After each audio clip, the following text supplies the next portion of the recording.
It's a balmy winter afternoon. You're sitting in a meadow. The air is crisp and fresh. The sun is gentle on your face. You're sitting in an audience of parents enjoying a winter festival play. Everything is going well. The kids are remembering their lines.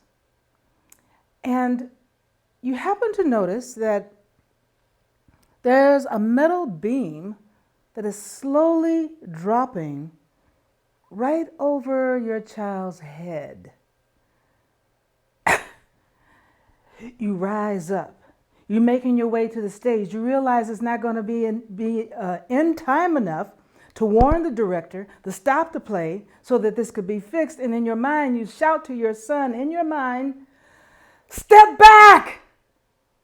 Just in that moment, your son steps back as the beam falls in front of him. Coincidence?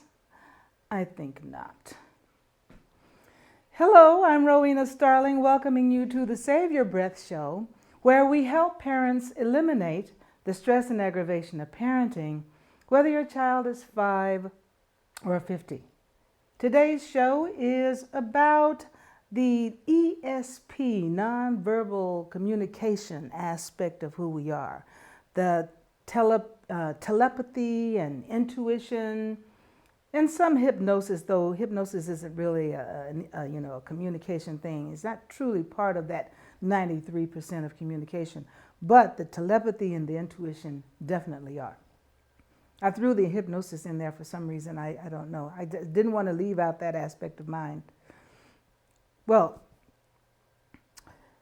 let me start with a few definitions here of it because, as you know, this quarter is about the mind, and these are aspects of the mind, that connection with the mind and spirit, that divine part of us that is not to be ignored.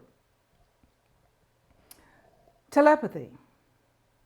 It is the supposed communication of thoughts or ideas by means other than the known senses. Intuition. The ability to understand something immediately without the need for conscious reasoning. And then hypnosis is the induction of a state of consciousness in which a person apparently loses the power of voluntary action and is highly responsive to suggestion or direction. And this is something that's used in therapy, typically to recover suppressed memories and to allow modification of behavior by suggestion. And there's still quite a bit of controversy over using it. I don't know what, well, I do know why. Let's not start there. But the main reason for that is people having trust about feeling like they're losing control of what's going on. I'm sure hypnotists can help us understand that that's not the case. In any event, I wanted to kind of talk about these subjects in terms of my own experiences and a couple of experiences of other people, especially the telepathy. We don't really have a lot of issues, I think, with the intuition, do we? I mean, have you ever experienced your intuition? Were you able to recognize it as your intuition?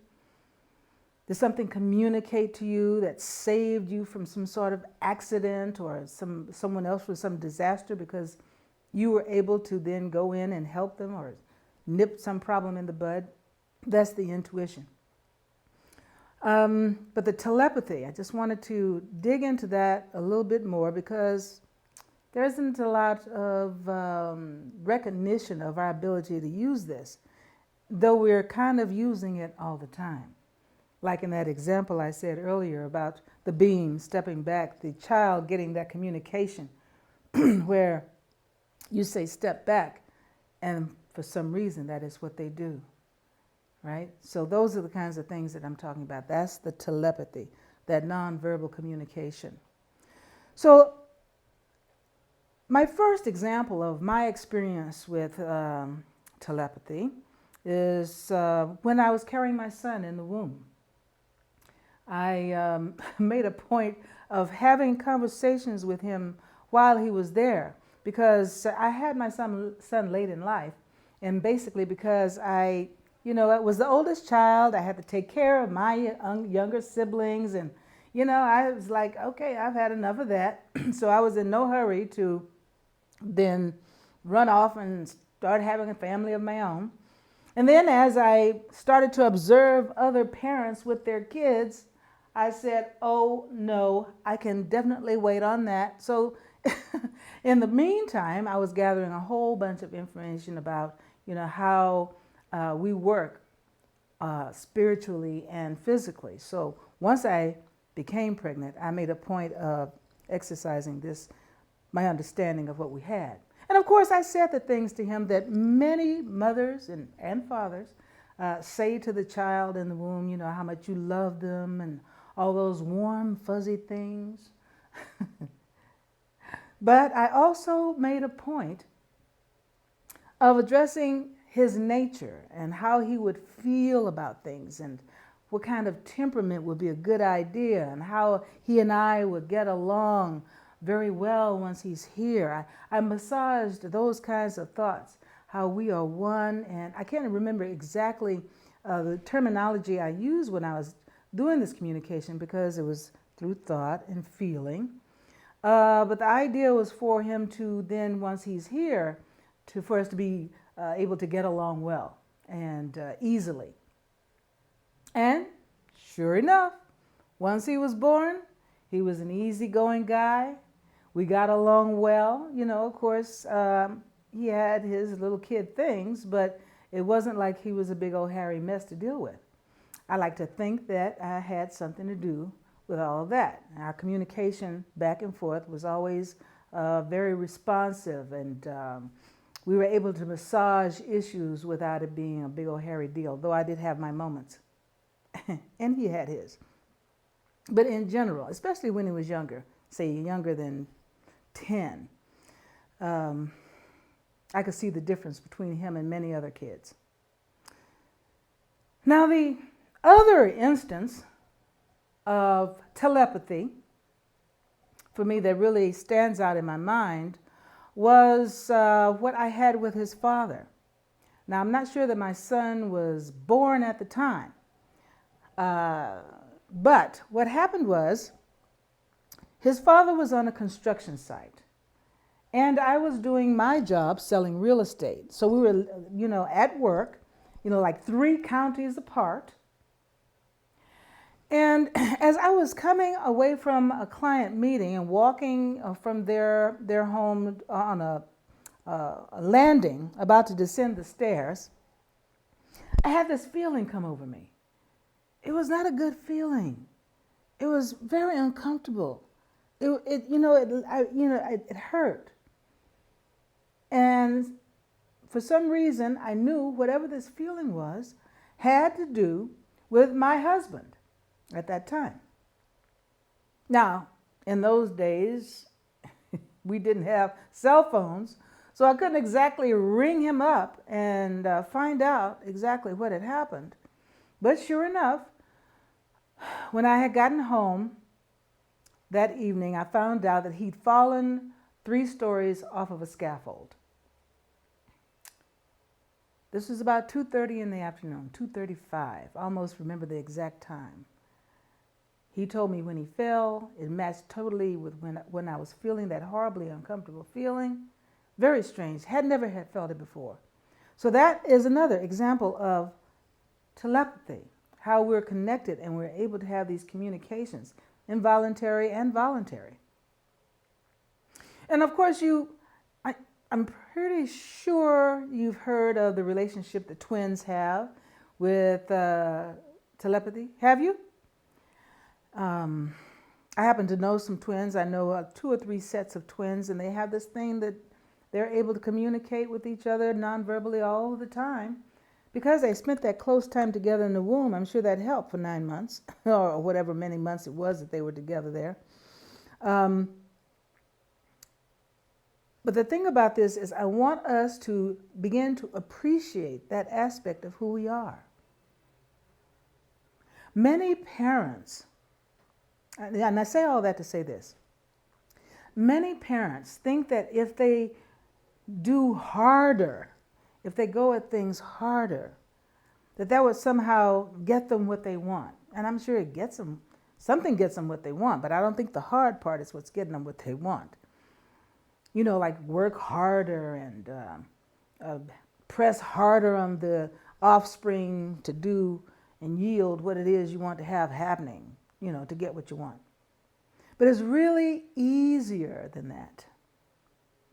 If they would just realize that we have this built-in psychological and spiritual power, then they would give themselves a break.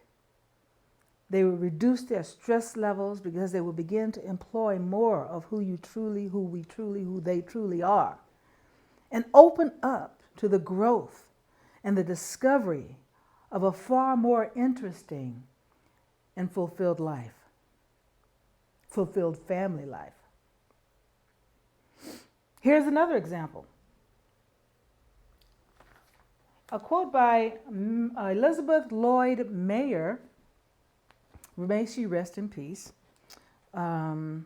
She was a converted skeptic. She is the author of the book Extraordinary Knowing: Science, Skepticism, and the Inexplicable Powers of the Human Mind. And what converted her, because she was skeptical, of course, as most people are when you can't have hard scientific evidence about things. What converted her was the fact that her daughter, as a musician, had a harp. This was a family heirloom. It's a $30,000 harp. And so this is the only harp, the only instrument that the daughter used. And if you've ever used that kind of an instrument, you gather a relationship with the music in a very intimate way, because you're holding this thing to your chest. I don't want to get into the technology of all that, but the point is, this harp was stolen. It was stolen, and they freaked out. Of course you would if you lost a $30,000 instrument. And the police did their investigations, everything that goes in with that. The detectives they could come up with nothing. There were no clues. They don't know who took it. They don't know where it is. Then a couple of months later, one of her friends turned her on to a psychic. Actually, I think he was a diviner. His name starts with a D. And in any event, he was in Arkansas. Now, she was in California. He was in Arkansas. And he told her exactly, this is a couple of months after it was stolen, exactly where the harp was. Because, at a couple of months later, you suspect, well, an item of that value has probably been sold and shipped somewhere far away. Now, she took this information to the police, of course, and said, oh, I know where it is. It's at this house. A man was able to pinpoint the exact house. The police said, well, we are not going to go in the people's house. We don't have any proof. We need hard evidence. What evidence do you have? What proof do you have that is... No, we don't have any proof like that. All I have is this gentleman's word that it's in this house. They said, well, we can't help you. So what she did then was she put up those, bills, handbills, all over the neighborhood around this house, making sure she posted quite a few in front of that house, but all over the neighborhood, And lo and behold, she got a phone call. They had the harp. She paid them the ransom. I think she, of course, on the handbill, she said $10,000. That'll get a rise out of you. $10,000 is $10,000, right? That worked. She met him in the back in the corner in the dark, some alley somewhere, got the harp back, gave him the money. She didn't take the cops. I don't know whether she took the cops or not. But in any event, they got the harp back. You get my point here? Telepathy. Now, why scientists can't prove it, I don't know what they need, but I'm doing what I can here to help you out. Anyway, she says, as I probed patients, colleagues, And even a famed neurosurgeon, they confessed, often with embarrassment, that sometimes they just knew things, the exact moment to operate, the hidden location of a deadly disease. Their shame intrigued me and confirmed my sense that our reliance on a culture, as a culture, on conclusions based on readily identifiable evidence forces us to tiptoe around experiences we can't explain instead of facing our deep-seated fear of the unknown. My work is ultimately about making connections, about the way people break through to one another.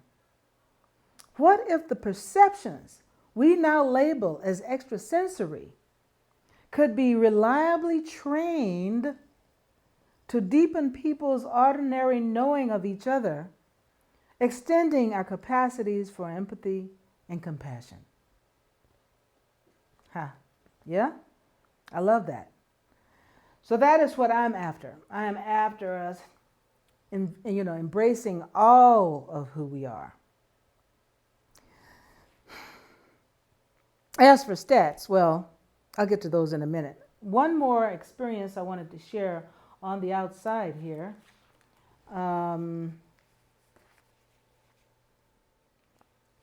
So I have a client. Here's another experience that I wanted to share with you. From the intake notes from this client, her name is Retta. I'll call her Retta. And she says when we were having one of our initial meetings, intake meetings, she was preparing dinner for the family one evening. This is her. I'll do it in her voice. I was preparing dinner for the family one evening and bemoaning the fact that all the work around the house and kids fell on my shoulders. My back was literally hurting as I bent over to take the roast out of the oven. And I said to my husband, who wasn't there, he was still at work, "Why don't you ever help me around the house? Why do I have to beg you to do your part every time?" This is, that's what we do. Have you ever found yourself having a conversation with somebody who wasn't there? Just venting, probably not saying something that you wouldn't say it to their face, but you know what I'm saying. In any event, that's what she was doing. Well, as her husband came through the door 1 hour later, he said, "Honey, something told me today that I should help you more around here at the house without you having to beg me to do it." Come on now. That's telepathy.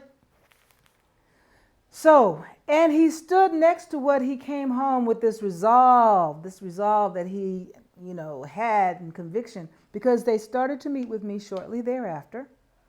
And they currently have a more harmonious relationship and a more harmonious household. Now, as for stats, I love stats. I'm a stat person. But of course, I couldn't find any stats that support the way we want. This is why I don't know what it is about this deep darkness. How did she say it? The deep-seated fear of the unknown. Man, we've got a lot of blockage there, even from our scientists. Are y'all listening? You scientists out there? You could fix this if you wanted to.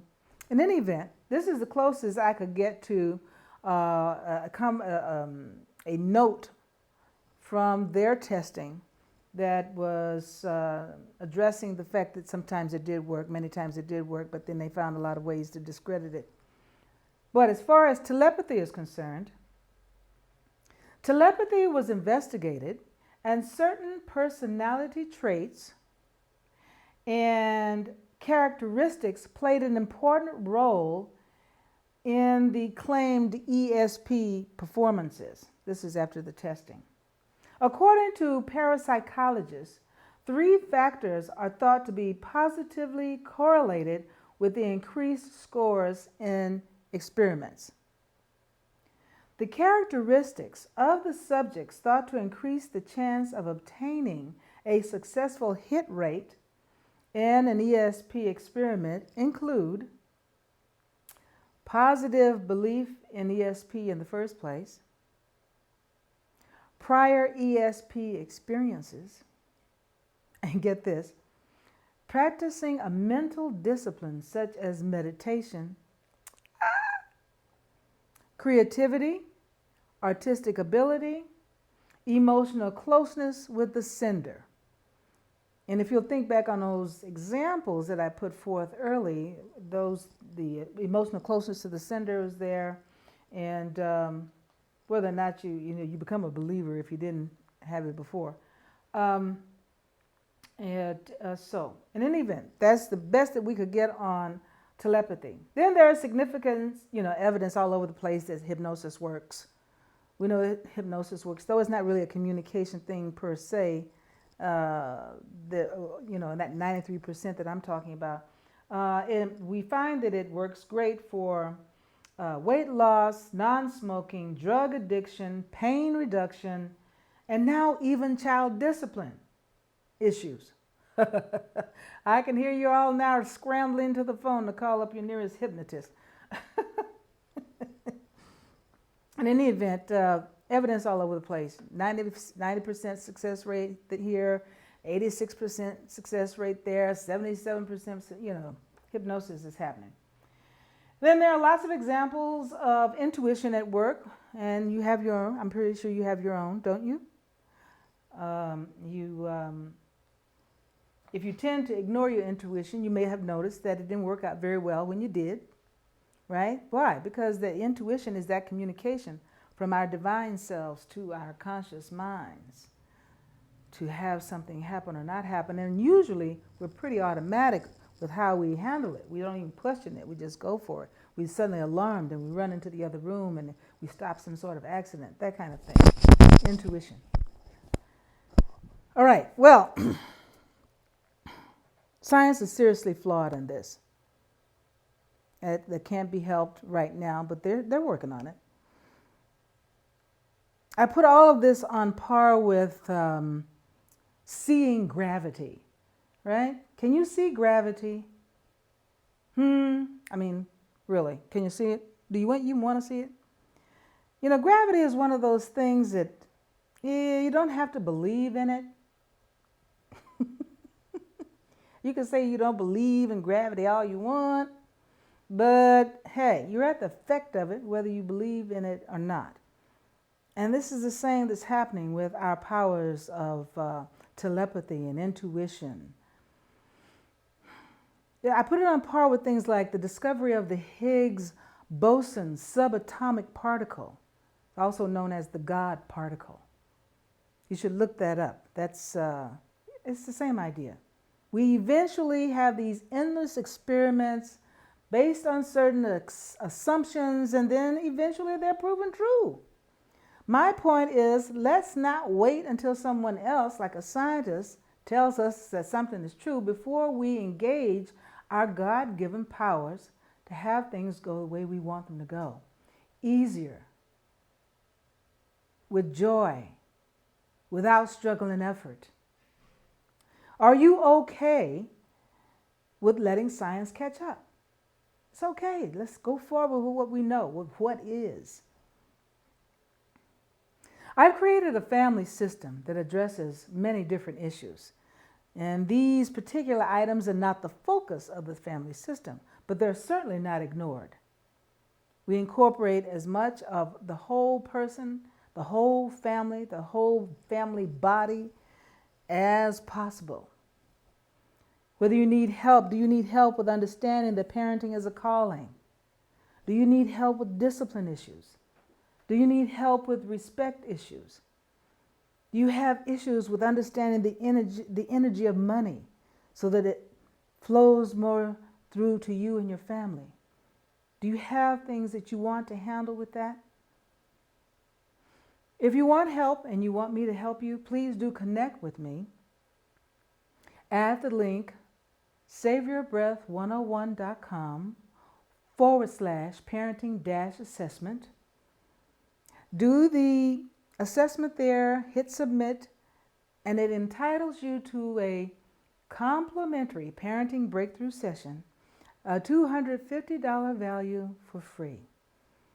I'm running out of those. Hope you get in before I have to, let that go completely. It's getting pretty tight on the schedule here. In any event, I thank you very much for watching and listening, and I look forward to seeing you here again next time on the Save Your Breath Show.